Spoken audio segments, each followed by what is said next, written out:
Hi friends, today I want to talk to you about the books that I read in the month of January. I read 12 books and 7 of them were graphic novels. So this is going to be a very short video. In no particular order, I read The Apothecary Diaries Volume 6, 7, 8, 9, 10, 11, and 12. I adore this series.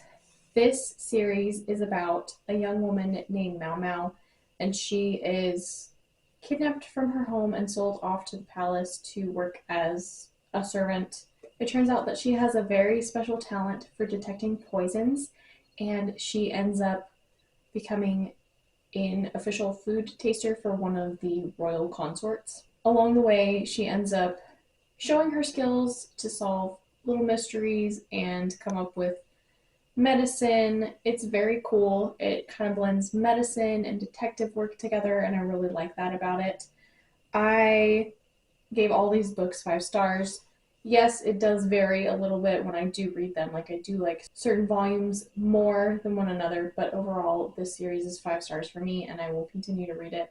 I think I'm almost caught up. I think I have like 2 more, and I already have them through my Libby app, so I will be reading those in February. On to the other books that I've read outside of my graphic novels. Next, I read Sounds Like Love by Ashley Poston.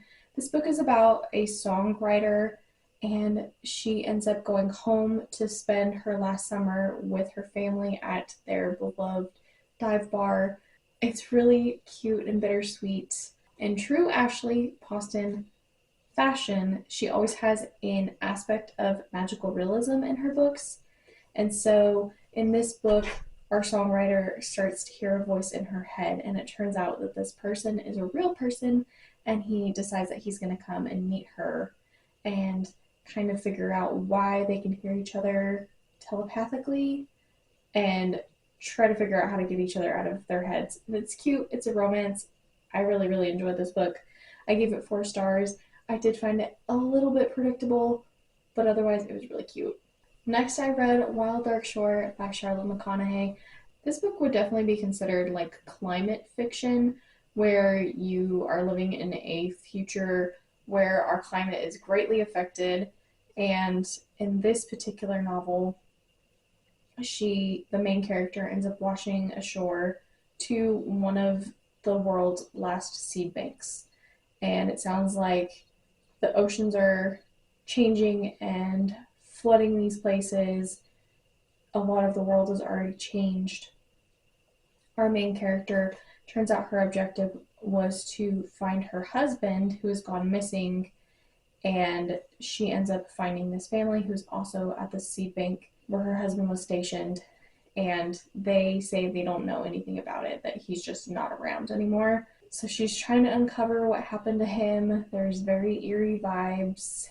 You're not really sure if his family murdered him or if there was something else that got them. It's creepy.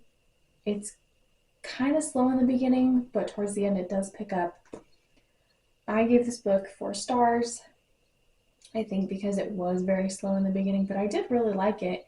And man, the last little bit of this book is crazy. Next, I finished the Housemaid series. I read The Housemaid's Wedding by Frieda McFadden, and this is a little novella that goes along with the Housemaid series. So I am done with that series, and I'm happy to be done with that series. I gave this book 3 stars, just like the title suggests. This is about Millie, the housemaid, her wedding, and there's like a little scandal that happens on her wedding day. It's a little bit thrilling, but is anticlimactic in the end. Next, through Audible, I listened to Diagnosis: Solving the Most Baffling Medical Mysteries by Lisa Sanders. This book is a nonfiction by a physician. Each chapter is a case study on very interesting, baffling medical cases. It's House in real life, basically. If you like that show, you should probably give this book a listen to. It is very fast-paced because it doesn't go through like all the drama of trying to figure it out. She just explains how these patients go through all these tests and what actually ended up figuring out the problem and what was the problem and how they went around correcting it. Or In some cases, some of the patients died before they were able to correct the issue, and they were able to reflect upon what they could have done better. And I really liked that aspect of this book as well. I gave this book 4 stars. The last book that I listened to is called Tea and Alchemy by Sharon Lynn Fisher.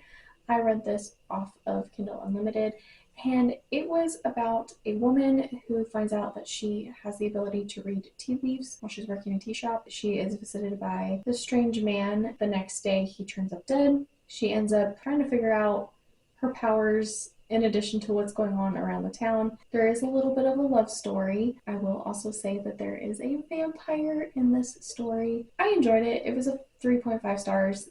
The time period was not my forte. I felt like the romance happened very quickly. Overall, it was not a bad book. Let's talk about my statistics. In total, I read 12 books, 4 audiobooks, and 8 ebooks, a total of 2,638 pages.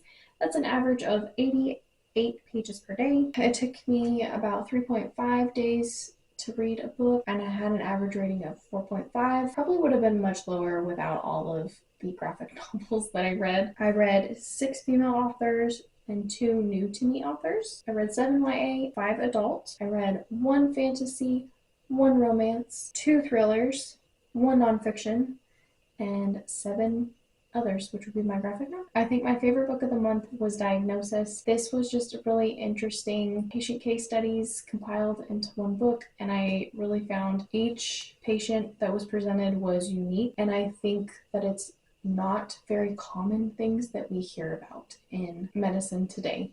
And so I found that really fascinating about this book. And I'm hoping that I can take this with me in the future and maybe make a rare diagnosis. I don't know. Who knows? Overall, January was not a bad reading month. I'm looking forward to what February brings. Thank you guys so much for watching. If you are still hanging out with me, leave me the teacup emoji. And I will see you guys soon in a new video. Happy reading. Hi friends. Today, like true Ashley Poston fashion, these dogs, man, like true Ashley Poston flavor, it's not it.